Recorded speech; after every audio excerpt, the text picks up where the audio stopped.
Werewolf Romance audiobook. Chapter 1. The scent of glass cleaner and lingering metallic fear was all Helen knew of the Citadel Tower. She scrubbed at the panoramic window overlooking the sprawling metropolis, trying to lose herself in the monotonous friction.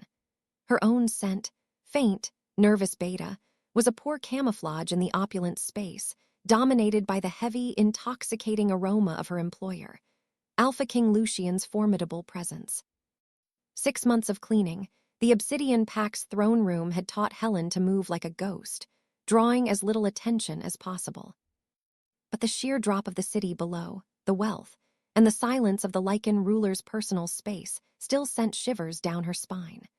The condensation on the window mirrored the tears she'd been fighting since yesterday's call about Jordan's increased medication costs. To quiet the anxiety gnawing at her throat, she allowed a low, wordless melody to drift from her lips, an ancient, soft southern claw lullaby her grandmother used to hum. "You missed a spot." Helen nearly dropped the microfiber cloth. The voice was a thunderclap of velvet and gravel, accented with a deep, archaic inflection she couldn't place, only feel. It wasn't Italian anymore. It was the dialect of pure, powerful Lycan ancestry. She hadn't heard him shift his position.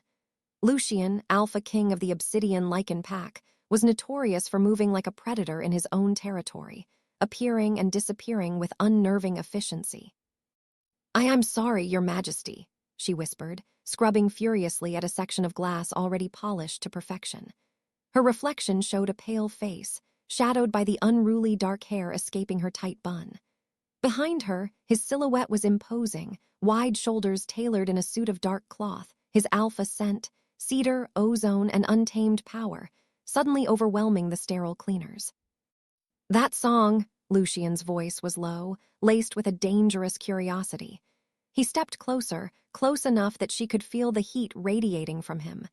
The scent of ozone intensified, making the small, fragile beta instincts in her want to submit.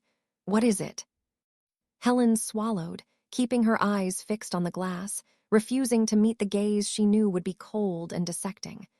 "Just something my grandmother taught me, Your Majesty. I can stop if it bothers you." "I didn't say it bothered me."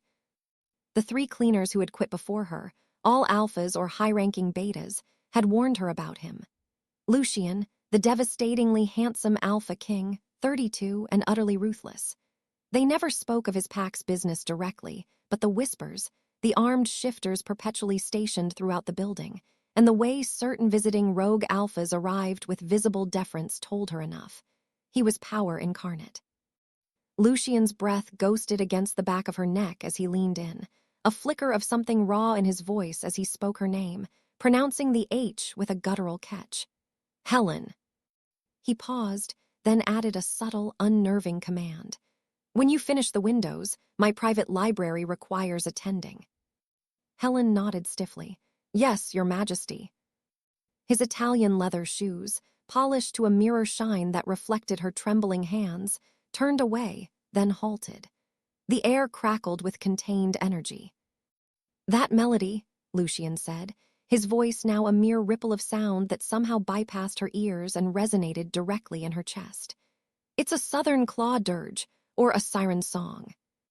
Before she could form a question, he was gone, leaving nothing but the lingering, potent cloud of his alpha scent and the frantic, chaotic hammering of her heart against her ribs. Helen finished the windows, the ancient song dying instantly in her throat. She was now consciously aware of every breath she took, convinced every shadow was an ear listening. The Citadel Tower was always unnervingly silent.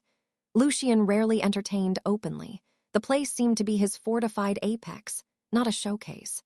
When she reached his private library, she knocked softly despite knowing it was forbidden to clean when he was present. His head of security, Mason, a stern, gray-furred beta with eyes that missed nothing, had made the rules brutally clear on her first day. The Alpha King values his solitude. Clean what you're told to clean. Do not touch anything else. The library was a fortress of polished obsidian and old leather, not a parchment out of place on the mahogany desk, not a speck of dust on the leather-bound rune scripts lining the walls. Helen dusted silently, the song a stone now in her belly. This room always felt like entering a holy chamber, sacred, secretive, and profoundly dangerous. She was reaching for the ancient crystal scrying decanter, which felt cold enough to shatter, to polish it, when she heard the lock click. The heavy, reinforced door swung open. She spun around, finding herself face to face with Lucian himself, shattering his own sacred rule. "Your Majesty, I'm sorry. I didn't hear you enter, I was just..." Singing it again. His voice was soft, yet it carried the inescapable weight of an alpha command. Helen froze. "I what?" "The song," he repeated, his dark eyes locking onto hers. "Sing it." He closed the door behind him, leaning against the cold obsidian panel. The room instantly felt smaller, the air thicker, heavy with the sharp, intoxicating scent of his arousal, a mix of cedar, smoke, and pure predatory focus. Helen clutched the polishing cloth against her chest like a useless shield. "I don't really sing in front of people, sir."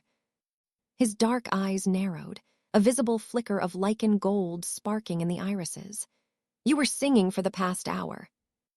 "I was humming. It's different." Helen bit her lip instantly, regretting the unexpected show of defiance. To her surprise, one corner of his mouth lifted in what might have been the ghost of a smile, a movement that only enhanced the savage lines of his face. "You're not afraid of me," he observed. It wasn't a question, but a statement of alpha certainty. Helen answered anyway, the honesty a desperate attempt to diffuse the tension. "I'm terrified of you, Your Majesty." That almost smile widened slightly, revealing a flash of canines. "Yet you argue with me, the 3 alphas before you couldn't manage that."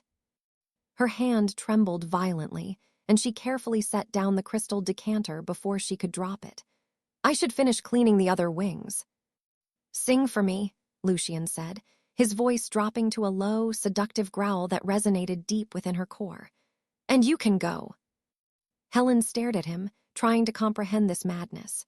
Lucian was a legend of ruthlessness, not a connoisseur of ancient folk songs. She took a shaky breath and began to sing softly, the Sicilian, or rather, Southern claw lullaby flowing from memory. She didn't understand the archaic Lycan dialect of the words, only the haunting, pure melody. As she sang, Lucian's expression transformed.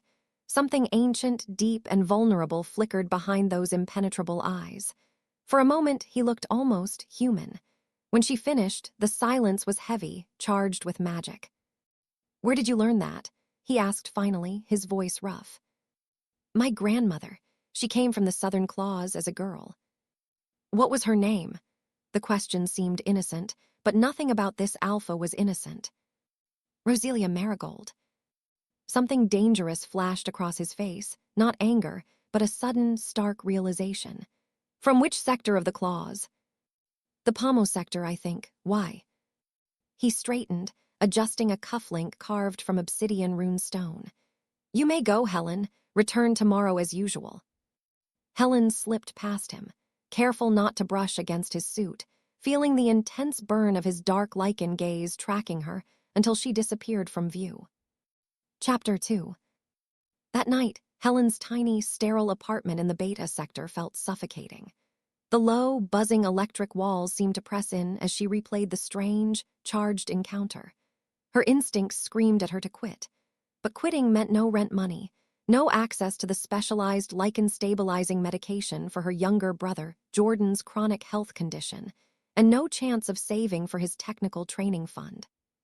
Her phone, a simple, secure model, rang at 11:47. An unknown, encrypted source lit up the screen. "Hello," Helen answered cautiously. "Miss Marigold?" Not a question. The voice belonged to Mason, Lucian's security chief. His tone was flat, devoid of emotion.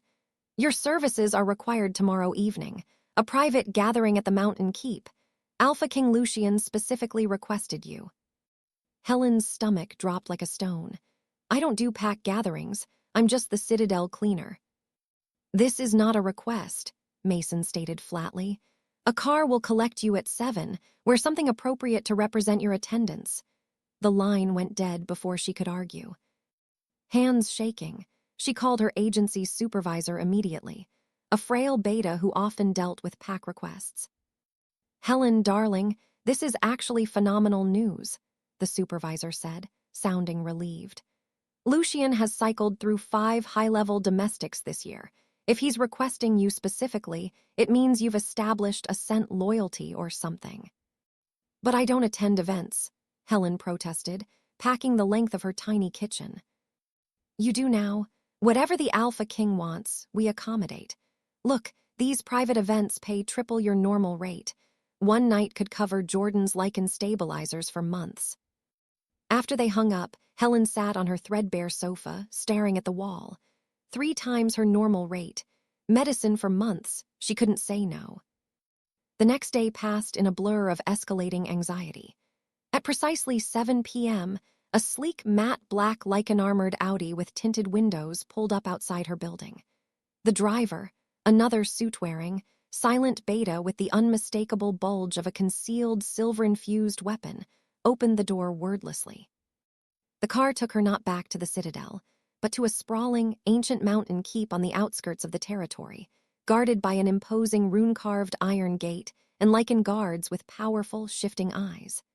As they drove up the winding driveway, Helen clutched her small purse, wishing she had something better to wear than her only nice dress. A simple, charcoal beta-neutral sheath she'd bought for job interviews.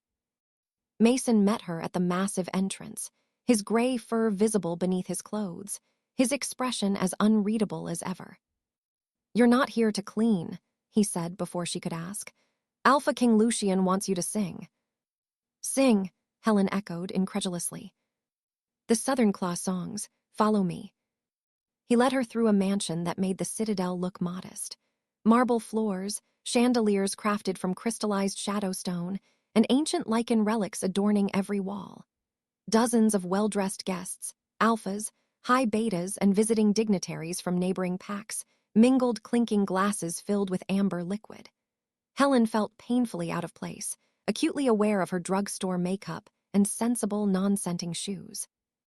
Mason guided her to a small antechamber off the main hall. "Wait here. Lucian will come for you."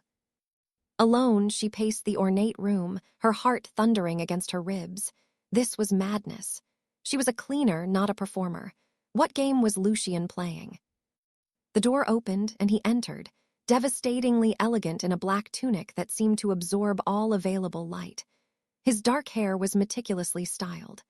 The faint, silver scar that ran along his right cheekbone, an old battle mark, was more noticeable up close, enhancing his air of dangerous, controlled beauty.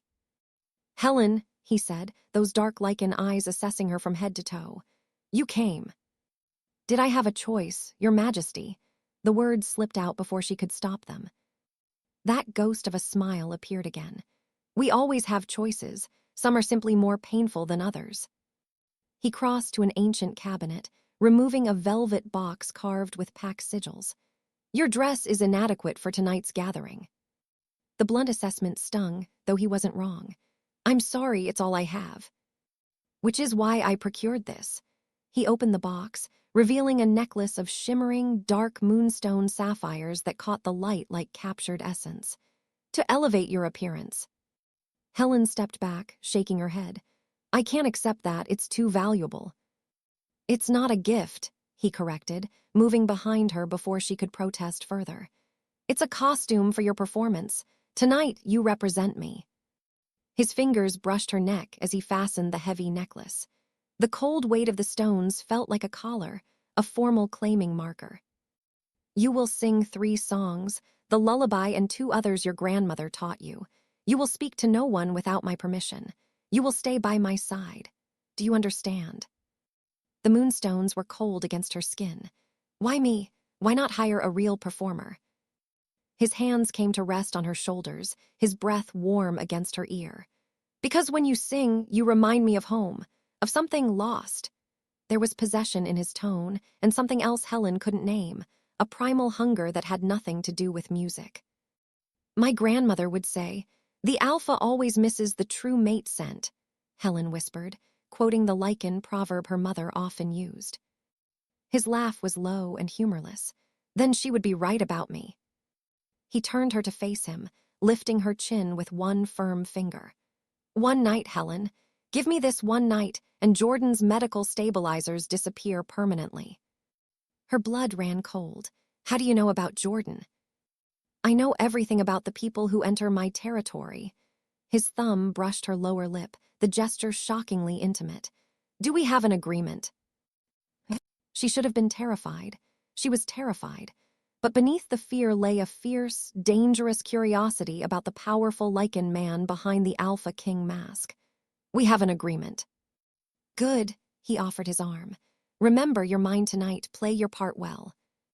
Helen took his arm, the moonstones heavy around her throat, and stepped into a world she never should have entered. A beautiful, treacherous world where Alpha King Lucian reigned supreme. And she was nothing but a fragile little bird in a gilded cage. What she couldn't have known then was that the cage door would soon close behind her, trapping her in a game where music was merely the opening move, and her Omega status would become the ultimate prize. If you listen this far, it means you're already invested in Helen and Lucian's twisted destiny. So please, hit that subscribe button to help my channel grow. Chapter 3. The great hall fell silent when Helen began to sing. Standing beside a grand piano made of gleaming white lichen bone, the borrowed moonstones adorning her throat, she closed her eyes and let her grandmother's ancient Southern Claw songs fill the cavernous space. The first notes trembled, betraying her nerves. But then a strange, undeniable force took over. The music carried her away from the watching Lycan eyes, the evaluating whispers, and the heavy, all-consuming presence of Lucian, who observed her from the front row. She sang of the desolate Southern Claws, of lost packlands and broken oaths. When she finished the third song, the silence hung for a potent moment before applause erupted, polite, appreciative, and unmistakably surprised. Lucian appeared at her side instantly, his hand settling possessively at the small of her back, fingers spread.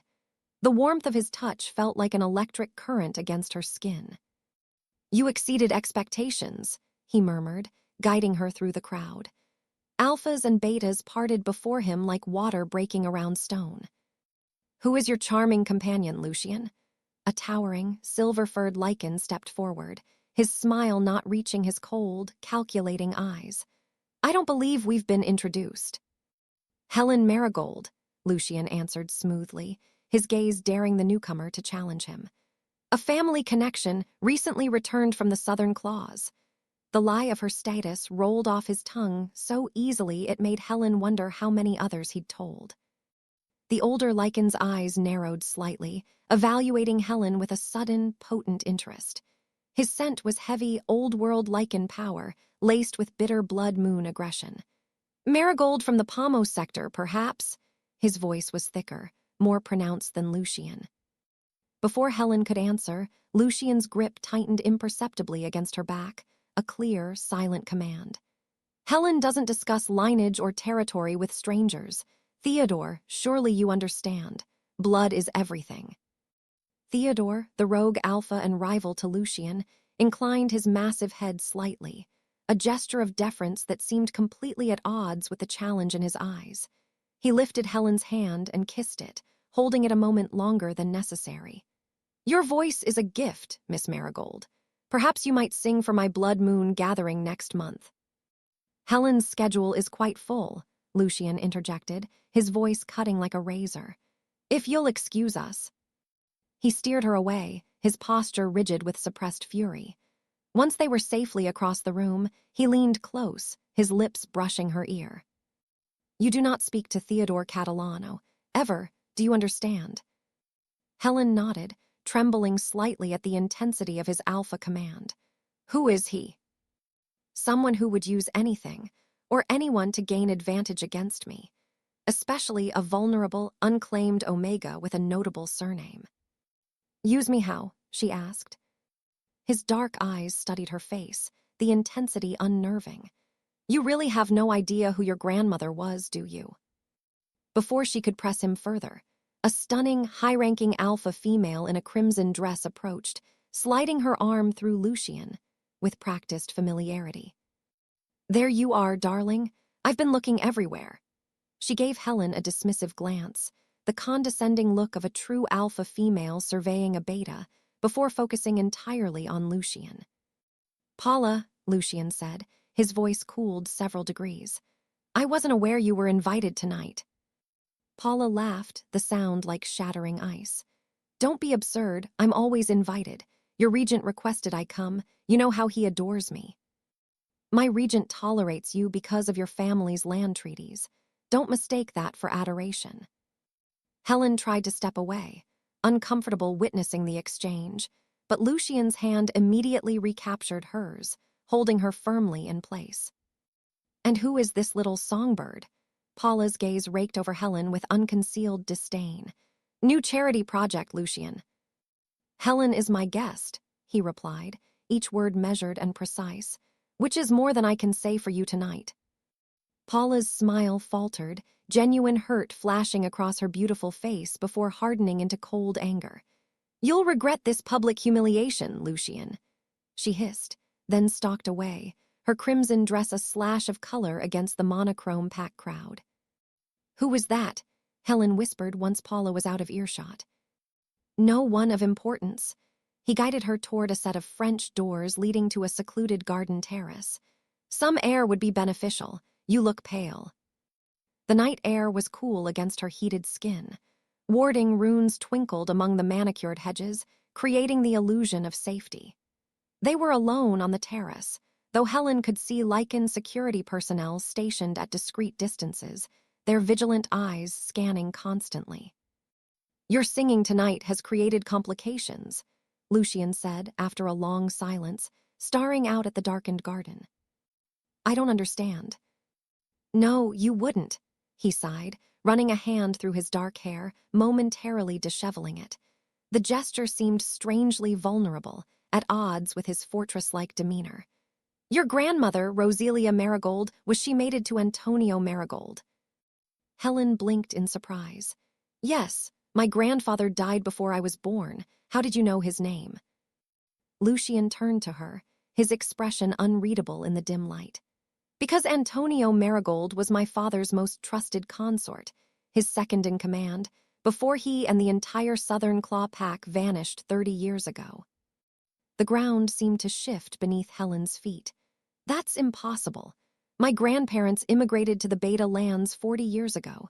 They ran a small cafe until my grandfather died of heart failure." "A convenient story," Lucian said, his voice holding no accusation, only a strange, cold resignation. "One that kept you and your family safe for generations." "Safe from what?"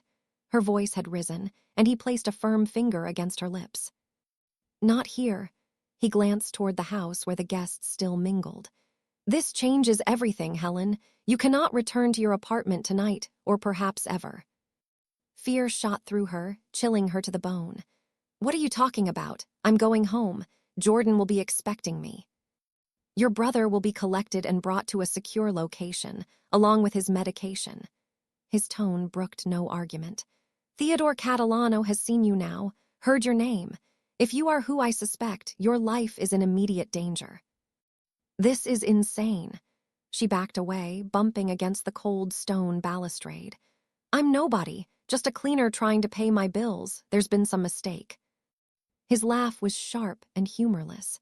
"The only mistake was your grandmother thinking she could hide the last true Southern Claw Omega lineage forever." He stepped closer, crowding her against the balustrade. "The Roselia Marigold I'm thinking of had a birthmark," Lucian whispered, his eyes dark, intense. "A small crescent moon behind her right ear." Helen's hand flew instinctively to the spot where her own identical birthmark lay hidden beneath her hair. Lucian's eyes darkened, the gold fully igniting. "So it's true." Chapter 4. "This is crazy," Helen whispered. "You can't just kidnap me and Jordan because of some ancient Lycan feud that happened before I was born." "Kidnap?" Lucian looked genuinely offended. "I am trying to protect you, Helen. If Theodore confirms who you are, you will disappear and not to a comfortable, safe house with your brother. You will be erased." "And why should I trust you?" she challenged, her heart hammering against her ribs. "You've been lying since the moment I walked through your door tonight, as have you." His fingers brushed her cheek, surprisingly gentle, though perhaps unknowingly. Your grandmother never told you the truth about your heritage, did she? About why she really left the Southern Claws?" Helen shook her head, tears threatening. "She told me they left for a better life in the Beta lands, a normal Lycan immigrant story. She left because she was magically shielded and smuggled out after the attack on your family," Lucian countered. "Antonio Marigold was my father's most trusted consort until he was accused of treachery. The cleansing fire that supposedly killed your entire pack was set as punishment, except someone, my father, helped your grandparents escape." Helen's knees weakened. "This can't be real." "Tomorrow, I'll show you proof. Tonight, you need to trust me." His hands gripped her shoulders. "Every minute you remain in public view puts you at greater risk." A movement at the edge of the garden caught Helen's eye. A fleeting shadow, a shape retreating into the darkness. Lucian noticed her distraction and instantly turned, his body shifting to shield hers, his scent flaring aggressively. "Mason," he called softly. His security chief materialized from nowhere, appearing from behind a tall hedge. "We're leaving through the back. Have the Lycan armored transport brought around." "What about the other guests, the regent?" "Make my apologies. Apex emergency." Lucian's arm wrapped around Helen's waist, guiding her down the terrace steps toward a winding, hidden path. "I need to get my things from the apartment," she protested weakly, struggling to process everything. "We'll send someone. Nothing there is worth your safety." "Jordan's medical records, his backup stabilizers." "Give Mason the address. He'll handle it." Everything was moving too fast. One moment she was singing ancient Southern Claw lullabies.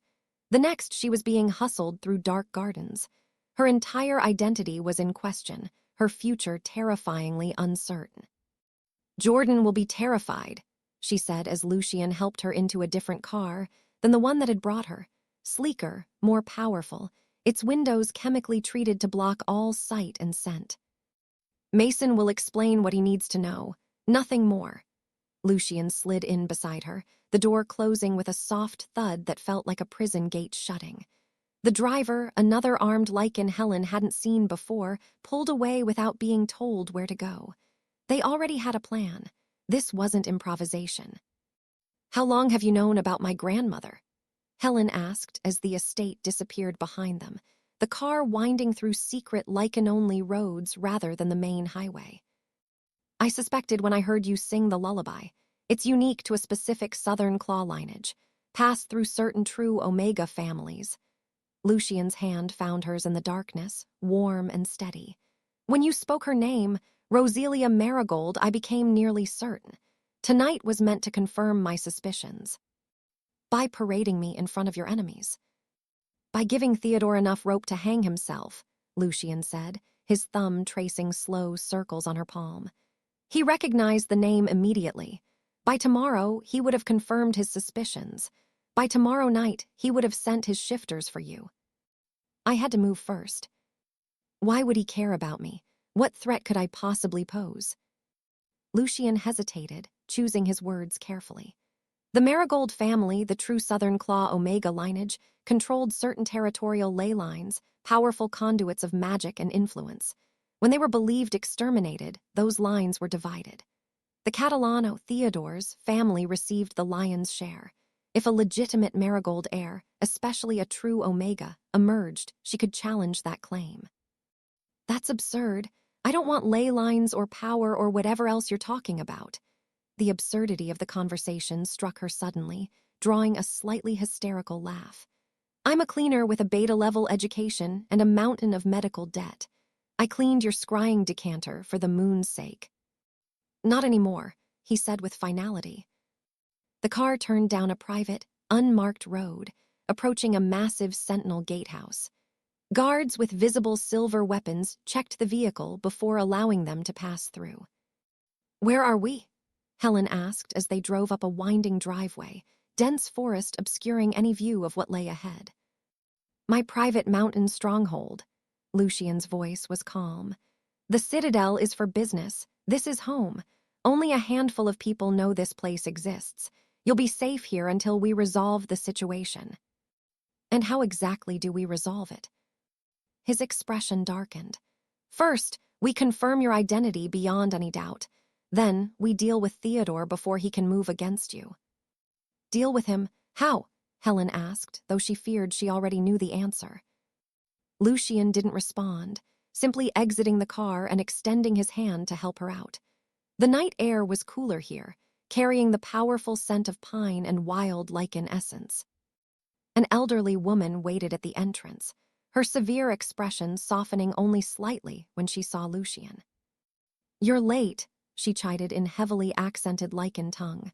"The boy arrived 20 minutes ago. He's quite distressed." "Jordan's here." Helen pushed past Lucian, rushing toward the door. "Where is he?" "Your brother is in the West Wing guest room," the woman said. "I've given him a mild magical sedative to help him sleep. The journey was stressful for his condition." Helen rounded on Lucian. "You drugged my brother." "Paula gave him a mild sedative at his request," Lucian replied calmly. "He was having difficulty stabilizing his breathing from anxiety. The medication was his own." The fight drained out of Helen. "I need to see him." Paula, whom Helen assumed was Lucian's personal consort or housekeeper, nodded. "I'll take her. The boy should have a familiar face when he wakes." "Thank you, Paula." Lucian touched the older woman's shoulder with unexpected affection. "Please show Miss Marigold to her brother, then to her room. I have calls to make." As Paula led Helen through the house, a place of old-world elegance, rich woods, and powerful anti-scrying artifacts, Helen glanced back to see Lucian watching her go. His expression was troubled in a way she hadn't seen before. For the first time, she wondered if perhaps he was as trapped in this situation as she was, caught in a legacy neither of them had chosen. Chapter 5. Helen found Jordan sleeping peacefully. His lichen-stabilizing breathing equipment was set up precisely as it was at home, his medications neatly arranged on the nightstand. Someone had even thoughtfully brought his favorite worn stuffed wolf he'd had since childhood. Sinking into a chair beside his bed, Helen brushed his dark hair from his forehead, so similar to her own, and their grandmother's. Could Lucian's wild claims be true? Were they really descendants of some extinct, powerful Omega-Lycan line? The idea seemed ludicrous, yet the speed and efficiency with which Lucian had uprooted their lives suggested resources and motivations far beyond a simple case of mistaken identity. "Your room is across the hall," Paula said quietly from the doorway. "There are clothes in the closet that should fit. If you need anything during the night, press the intercom button. A guard is always on duty." "We're prisoners here, aren't we?" Helen asked, not looking away from her sleeping brother. The old woman clicked her tongue. "If the Alpha King wanted prisoners, he has less comfortable accommodations. No, child, you are under Apex protection." "Is it true about my grandmother?" Paula hesitated, her weathered face revealing inner conflict. "It's not my story to tell, but I will say this. When Lucian mentioned your name tonight, I knew immediately. You have her eyes, her spirit too. She was my friend." "You knew my grandmother." "Get some rest," Paula said, ignoring the question. "Tomorrow will bring many revelations. You'll need your strength." Left alone with her sleeping brother, Helen felt the crushing weight of the day settle upon her. In the span of 24 hours, she'd gone from anonymous cleaner to... what? Heir to a magical Lycan lineage, target of a blood feud protected asset of Lucian, a man who claimed to know everything about her, yet whom she barely knew. She crossed to the window, looking out at moonlight silvering the tops of ancient pine trees. Somewhere beyond them lay the Beta lands, her apartment, her normal life. A life she suddenly feared might be gone forever, replaced by one where Southern Claw lullabies were dangerous magic, birthmarks were identifying markers, and dark-eyed lichens with scars guarded you while simultaneously holding you captive. What troubled her most as she prepared for sleep wasn't the danger or the uncertainty. It was the treacherous feeling deep inside that whispered, "This chaotic new reality might actually be where I belonged all along." Morning arrived with sunlight streaming through unfamiliar curtains. Helen sat up, finding herself in soft, luxurious lichen-spun silk pajamas she didn't remember putting on. The bedroom was spacious and elegant. A soft knock at the door made her pull the covers higher. "Come in," she called cautiously. Paula entered carrying a breakfast tray. "Good morning, child. Your brother is already awake and having breakfast in the private garden. He seems much calmer today." Relief washed over Helen. "Thank you. I'll get dressed and join him." "There's no rush." Alpha King Lucian had to leave early this morning on urgent pack business. He asked that you make yourself comfortable and said he would return by afternoon with information you'll want to see. After Paula left, Helen examined the tray, food for a guest, not a prisoner. The clothes in the closet were similarly considerate, simple, but high-quality garments in exactly her size. Someone had done their research thoroughly. After showering and dressing, she found her way to a sun-drenched garden where Jordan sat at a wrought iron table, looking remarkably at ease for someone who'd been essentially kidnapped the night before. "Helen," he waved, his face lighting up. "This place is amazing. They have a library and a secret training room. They have a pool designed for full Lycan shifting." Helen sat beside him, searching his face. "Are you okay, really?" His smile dimmed slightly. "I was scared at first when Mason showed up, but then he explained that you were in danger and we needed to move somewhere safe. Once I got here and saw how they'd set up all my medical stuff exactly right, I figured they weren't planning to murder us or whatever." "Jordan, this situation is serious. These people are connected to the very top of Lycan politics." "Yeah, I figured that out," he shrugged. "But the way I see it, if someone's after us because of some old family pack thing, I'd rather have the scary guys with guns on our side than against us." "When did you get so mature?" Helen asked, surprised by his pragmatism. "Probably around the third time I almost died," he grinned to take the sting from his words. "Besides, Paula makes amazing lichen berry pancakes, and she knew Nane." Helen's head snapped up. "She told you that?" "Yeah, she said they were friends as girls in the Southern Claws. That Nane was the prettiest Omega in the village, and everyone was in love with her." He studied Helen. "Did you know any of this Alpha King stuff about our family?" "No, I'm still not sure I believe it. We need to be careful, Jord. We don't know what they really want." Lucian seemed pretty straightforward when he came by this morning. "You spoke to Lucian." Helen couldn't hide her surprise. "What did he say?" Jordan leaned back, enjoying his role as information bearer. "He apologized for the abrupt relocation, asked if I was comfortable, if my medical needs were being met. Then he said something about confirming our family connection and making arrangements for our long-term security." "Long-term?" Helen's stomach twisted. "We can't stay here indefinitely." "Why not?" Jordan gestured around at the beautiful garden. "Our apartment is a dump, Helen. You work yourself to death cleaning other people's citadel while I sit around being useless." "You are not useless," Helen interrupted fiercely. "My point is, if these people want to protect us and give us a better life because of some old pack obligation, maybe we should let them." Before she could argue further, a tall, thin Lycan in a suit approached from the house. "Miss Marigold, Alpha King Lucian has returned and requests your presence in his study. Your brother is welcome to continue exploring the grounds with Theodore." He gestured toward a younger guard standing a respectful distance away. Jordan grinned. "Theodore already promised to show me the Lycan garage. Apparently, there's a collection of ancient war shifters." Helen squeezed his hand. "Be careful." "Always am," he replied easily. "Go find out about our mysterious family history. I want all the details." Chapter 6. Helen followed the suited Lycan back through the labyrinthine corridors. The study was a warm space of leather and dark, powerful anti-magic wood, its walls lined with ancient texts. Lucian stood gazing out a window, his broad shoulders tense beneath his tailored shirt. He turned when she entered, his dark eyes immediately finding hers. "You slept well?" he asked, dismissing the guard with a nod.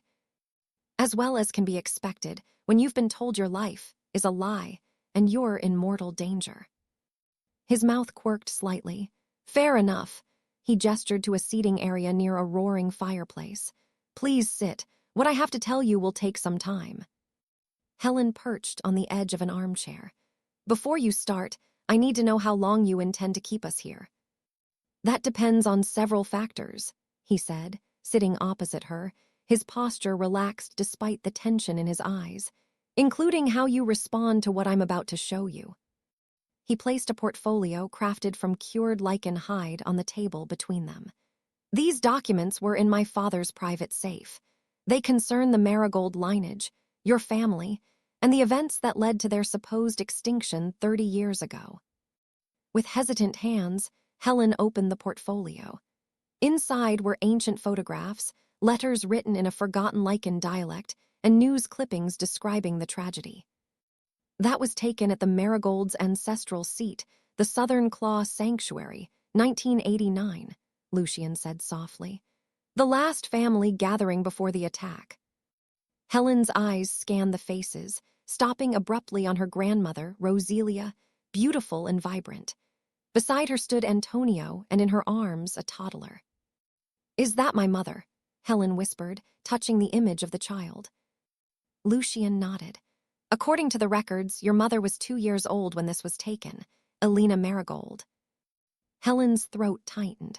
Her mother had died when she was 8. She'd never spoken of the Southern Claws or this dark history. What happened to them? She asked, turning to the newspaper clippings that detailed the Pack purge. Antonio Marigold was my father's consort. There was a conflict with the Catalano family over territorial ley line influence. Theodore's father, Dominic, accused Antonio of betraying Pack secrets, of sharing ancient runes with human scholars. Lucian's voice remained steady. My father didn't believe the accusations, but others in the council did. One night, while most of the family was gathered, the Southern Claw Sanctuary was attacked. A cleansing fire spell was set, and guards posted to ensure no one escaped. 23 true bloods died, Lucian continued. Every member of the Marigold family was presumed dead, except apparently your grandparents and your mother. How did they escape? That's where things become complicated. My father, realizing the betrayal was fabricated, helped them escape. He arranged false beta papers, transport to the beta lands, and new identities. My father kept the secret his entire life, told no one, not even me. I only discovered the truth after his death last year. Helen struggled to process this. So your father saved my family, but now Theodore wants to finish what his father started. Why, after all this time? Because of what your grandfather possessed. Lucian removed a folded piece of ancient parchment from the portfolio. This is a map of the old ley lines. The Marigold family controlled key access points to ancient magic. When they vanished, those territories were divided. The Catalanos received the majority. I still don't understand what this has to do with me. We know nothing about magic or power. We're just betas. Wait, we are betas, aren't we? Under the old codes, blood matters, Lucian said, his eyes intense. A legitimate Marigold heir, especially if you prove to be a true Omega, could claim those ley lines, particularly with documentation proving the betrayal was fabricated. His expression hardened. When Theodore heard you sing, saw your resemblance, heard the name, he recognized the threat immediately. But I don't want any of this. Helen stood, packing the room.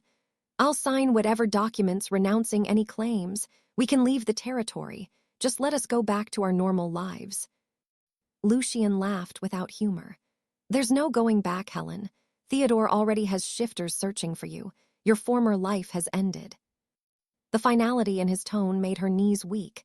She sank back into the chair. What does this mean for us, for Jordan? It means you have choices to make. Lucian stood, pouring 2 glasses of amber spirit. He handed one to her. Drink, it helps. What choices?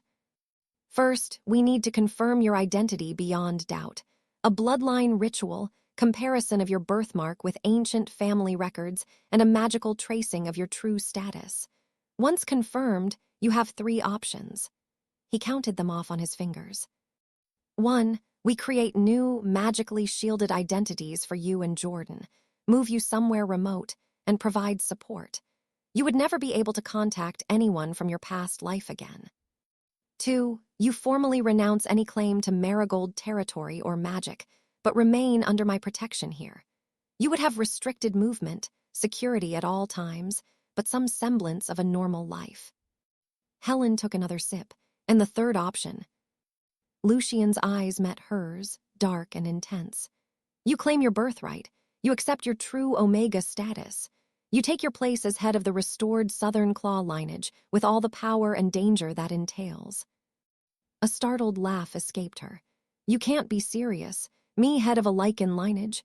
I don't know the first thing about pack politics. You would learn. His voice was quiet but certain. You have more natural authority than you realize, Helen. I've watched you. You're intelligent, adaptable, fiercely protective. Those are the qualities that matter. And what would you get out of this alliance? Helen asked suspiciously. Expanded influence. Legitimacy for reclaiming ley lines that should never have gone to the Catalanos. And, he hesitated, an unfamiliar uncertainty crossing his features, the resolution of a debt my father felt he owed yours. He believed he should have done more to save the entire family, not just your grandparents. Helen set down her glass, her head spinning. I need time to think, to talk to Jordan. Of course, take today to consider. Tomorrow we begin the verification process. He stepped closer, crowding her space. But know this, Helen, whatever you decide, you are under my protection now. No one will harm you or your brother while I draw breath. The intensity in his declaration made her pulse quicken. Why do you care so much? Is this really just about old pack debts and ley line territories? Lucian's hand reached out, fingers brushing a strand of hair from her face with surprising gentleness. Perhaps I see something of myself in you, someone thrust into a world they didn't choose, forced to adapt quickly to survive.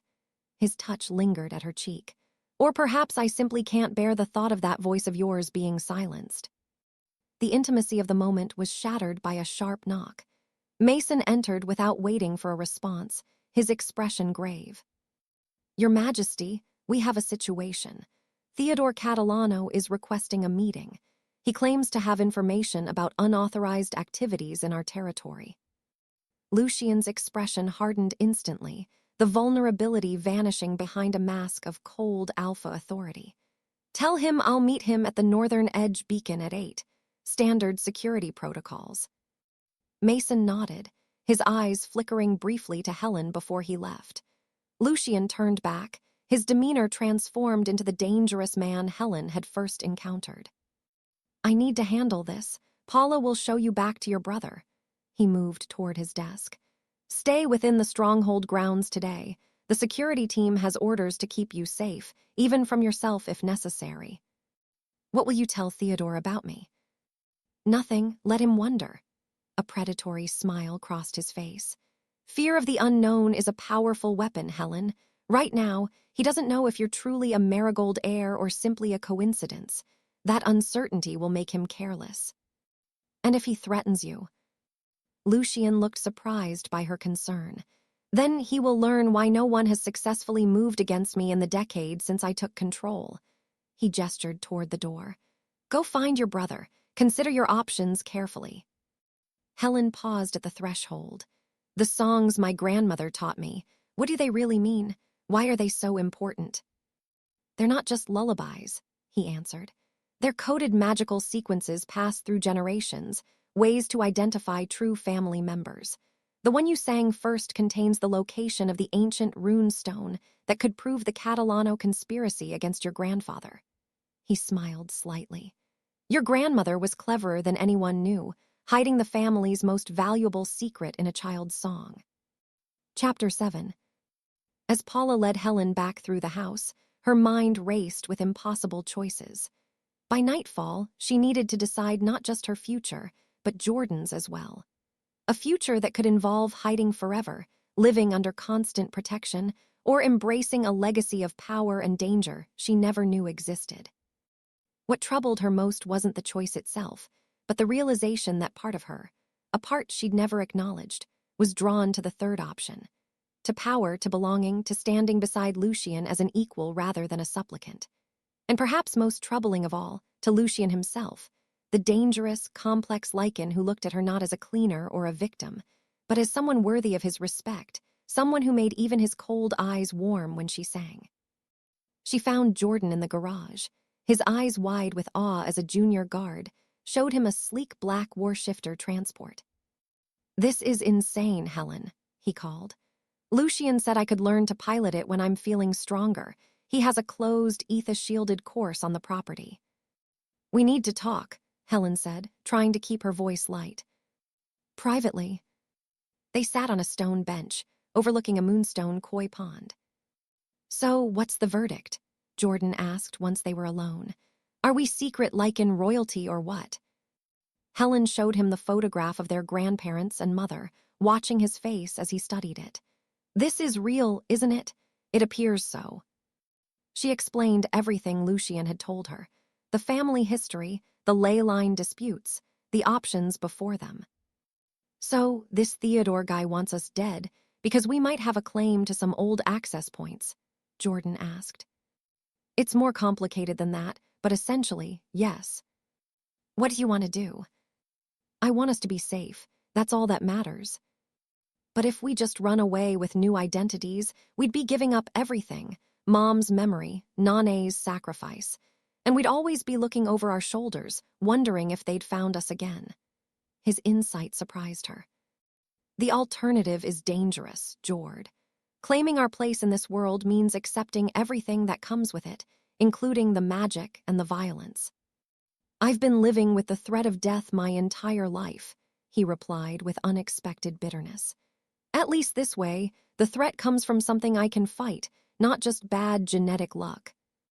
"What if this is our chance to change all that, to take control for once?" Jordan squeezed her hand. "And for what it's worth, I've seen how Lucian looks at you. That's definitely a factor worth considering." Heat rushed to Helen's face. "Don't be ridiculous." "I'm sick, not blind.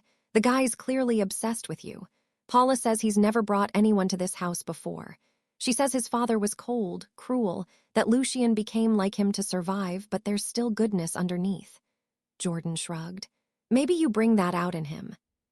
"When did you become such a romantic?" Helen tried to deflect. "Around the time I realized life, too short to waste opportunities." He stood. "I'm going to rest before dinner. Think about what I said. Sometimes the most dangerous choice is actually the safest." Later that afternoon, Helen found herself drawn to the music room. Sitting at the keyboard, she began to play one of the Southern Claw songs, singing softly, thinking about hidden magical sequences woven into the melodies. Now that she knew to look for them, certain phrases seemed strange, their syllables potentially encoding locations or names. The third verse contains the coordinates. Lucian's voice came from the doorway, startling her. He crossed the room slowly, his alpha presence filling the space. He had changed for his meeting with Theodore, dark suit, crisp white shirt, cuffs catching the light, the very image of power and control. "Coordinates to what?" Helen asked, her finger still resting on the keys. "A magically shielded vault in the northern peaks. It contains the ancient rune stone, documentation proving the Catalanos fabricated the charges against your grandfather, proving they were the real traitors to the Lycan Council." He sat beside her on the bench, their shoulders almost touching. "Your grandmother was clever, teaching you songs that contained the keys to your inheritance without ever telling you what they meant. She was protecting us." "Yes, but perhaps she also knew that someday you might need this knowledge, that someday you might choose to reclaim what was taken from your family." His hand covered hers on the keyboard, warm and gentle. "You've already decided what you think I should do," Helen observed. "I have my preferences, yes. Because it benefits your pack. Because it's what you deserve." His hand lifted, his thumb tracing circles on the back of her hand. "I've watched you, Helen. Watched how you hold your head high while cleaning the homes of alphas who barely acknowledge your existence. How you sacrifice everything for your brother without resentment. How you sing those ancient songs with such conviction despite not knowing their meaning." His voice dropped lower, the alpha command barely concealed beneath the tenderness. "You were born for more than scrubbing floors. You carry the blood of the most respected Omega lineage in the claws." Chapter 8. Helen pulled her hand away, standing to put distance between them. "The meeting with Theodore confirmed what I suspected. He's aware of your existence, your potential claim. He's moving to neutralize what he perceives as a threat. Fear clutched at her throat. What does that mean? It means we need to accelerate our timeline, Lucian said, his expression grim. A bloodline ritual has been arranged for tomorrow morning. By tomorrow night, we need to have made a decision. That's too fast. We don't have the luxury of time anymore. He approached slowly. Theodore mentioned your brother specifically, asked if I'd heard about a young male with a respiratory condition recently admitted to my household. That level of detail means he has informants close to us. Helen's blood ran cold. Jordan is safe. I've doubled security and limited staff access to the West Wing. But we need to resolve this situation decisively, Helen. Hiding is not a permanent solution. And making me some Omega Queen is. Helen pulled away again, anger flaring. I don't know the first thing about this world. I'd be a figurehead at best, a target at worst. At first, perhaps, but you would learn. His eyes never left hers. And you wouldn't be alone. The implication hung in the air, not alone, with him. Why are you really doing this, Lucian? The truth this time. He was quiet for so long, Helen thought he might not answer. When he did, his voice had lost its usual commanding edge, revealing something raw underneath. When I heard you singing that day in my citadel, something broke inside me. A wall I'd built years ago. My father taught me that mate attachment was weakness. That to lead, I must remain separate, untouchable. I believed him, lived by those rules. Lightning flashed outside, briefly illuminating his profile. Then you appeared, with your Southern Claw songs and your defiance poorly hidden beneath compliance, and suddenly I was questioning everything. He turned back to her. When I discovered your potential Omega connection, it seemed like fate, a chance to right historical wrongs while protecting something precious. I will not cage you, Helen. That decision must be yours. He took a step closer, his hand lifting to her cheek. You are a force to be reckoned with, Helen Marigold, one I would rather have beside me than anywhere else. The tension between them was electric, his face inches from hers. Before their lips could meet, a sharp knock broke the spell. Mason stood in the doorway, his expression carefully neutral. Your Majesty, the ritualist has arrived for tomorrow's bloodline tracing. She's setting up now. Lucian stepped back, his professional alpha mask instantly sliding into place. Good. We'll be ready at 8 tomorrow morning. Whatever you decide, know that my offer of protection stands regardless, Lucian said softly, stopping her as she turned to leave. I will not abandon you or your brother, no matter what path you choose. The sincerity in his eyes made her heart constrict. That night, as lightning illuminated her luxurious prison, Helen made her decision, driven not by fear, but by a recognition of a powerful Omega spirit that had always existed within her, waiting to be awakened. Chapter 9. The bloodline ritual was clinical and quick. A prick on her finger, a drop of blood mixed with ancient Lycan dye, and a focused tracing of the magical lineage by the ritualist. Lucian watched the entire procedure with hawk-like intensity. The tracing will be complete this evening, he told her as they walked the grounds. And then what? Then we move forward according to your decision. Have you made one? Helen stopped beside a towering statue of an ancient Lycan guardian. If I choose to claim my birthright, what exactly would that entail, practically speaking? Something like hope flickered across his features. A formal announcement to the territories, a mate-claiming ceremony to secure your position as my equal, and an alliance between our packs, cemented by mutual interest. His hand brushed hers. And Jordan would be established as your heir, given the finest care, protection, and tutelage. He would never want for anything again. I've made my decision, Helen said, meeting his gaze steadily. I want to claim what's rightfully mine, not just for the power, but because it's my heritage, my family's legacy. I won't let it be stolen from us any longer. Relief and something deeper washed across his face.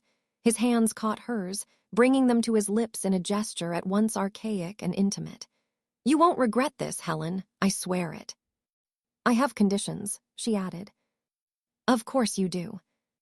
Jordan's safety comes before everything else, And I want to learn everything. The magic, the territory laws, the history, all of it. I need to understand what I'm claiming. I would expect nothing less. Before they could discuss the final condition, their future together, Mason appeared on the path, his usual stoic expression replaced by urgent, alpha-level concern. Your Majesty, we have a situation. Theodore's shifters have breached the perimeter. 6 full-shift transports, heavily armed. Lucian's demeanor transformed instantly. Lock down the stronghold. Get Miss Marigold and her brother to the secure Aethys-shielded chamber. Alert the battle shifters. Sir, there's more. We've identified a breach. Someone on the domestic staff, Alina, the new kitchen assistant. She was seen using an unauthorized scrying device. Who? Lucian's voice was deadly quiet. How long do we have? Minutes, maybe less. They're at the outer gates now. Lucian turned to Helen, his expression grim. Go with Mason. He'll take you to Jordan and get you both to safety. What about you? I'll handle Theodore. This was inevitable, Helen. He would never let a true Omega heir reclaim power without a fight. He cupped her face briefly. Go, stay safe. That's what your Alpha wants more than anything. Mason rushed her through hidden corridors, eventually reaching Jordan's room, where her brother was already being helped into a reinforced mobility chair. Mason ushered them into a luxury bunker.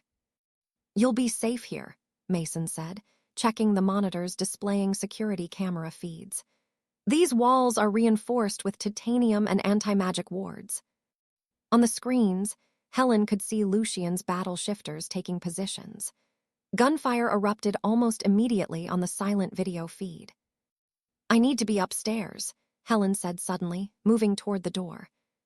Mason blocked her path. Miss Marigold, my orders are explicit. Your orders are to protect the Marigold heir, yes. Helen lifted her chin, channeling a confidence she didn't entirely feel. Well, that's me, and I'm telling you I need to be visible. If this is about my claim, then hiding while others fight my battles sends exactly the wrong message. A true Omega Queen doesn't cower in a bunker. Mason hesitated, clearly conflicted. Alpha King Lucian was very clear. Lucian doesn't fully understand what's at stake. This isn't just about territory. It's about dominance, about showing strength from the beginning. After a tense moment, Mason nodded reluctantly. I'll take you to the secondary command center. It's shielded, but will allow you to be seen by the right people at the right time.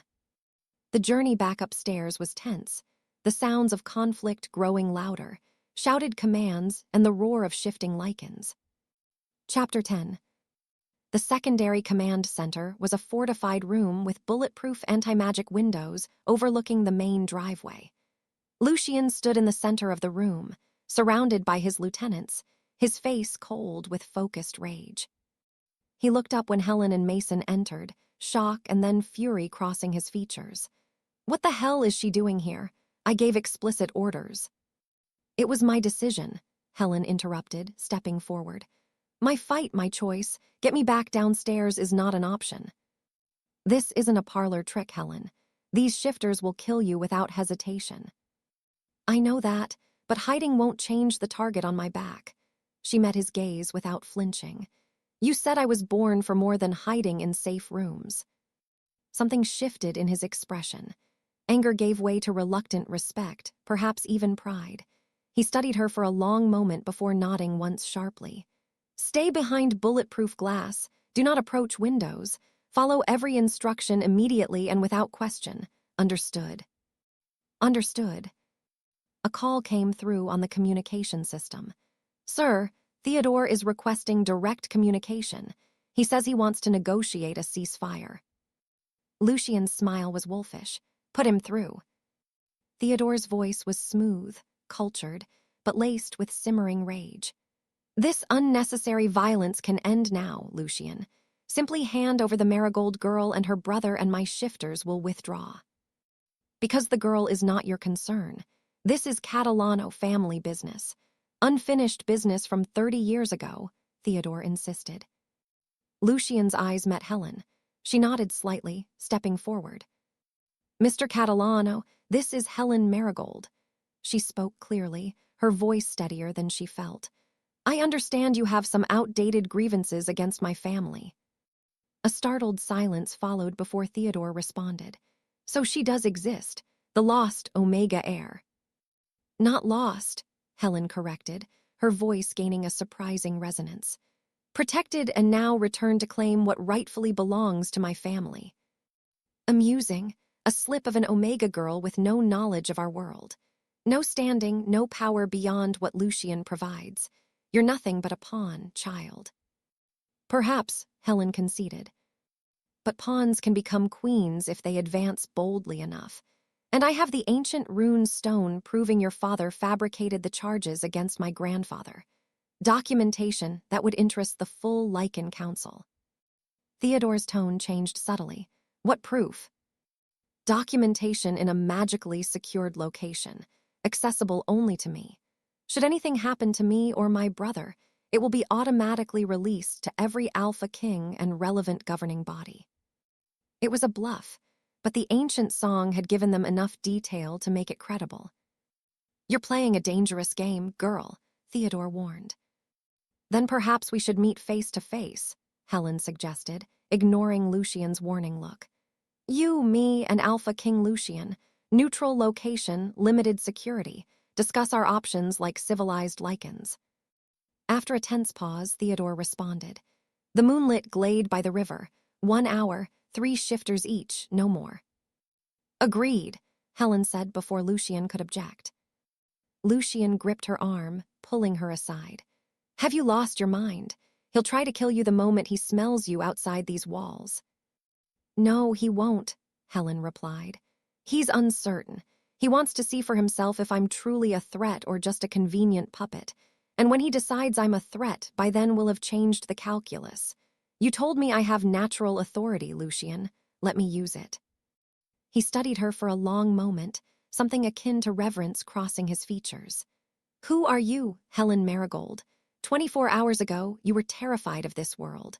And now you're negotiating with one of the most dangerous rogue alphas in the territory. I'm discovering who I've always been beneath the surface, she answered honestly. Someone who won't let fear dictate her choices. His hand moved to her face, a tender gesture. If anything happens to you. It won't, she promised. We'll face this together. Epilogue. The meeting at the moonlit glade was tense, electric with unspoken threats.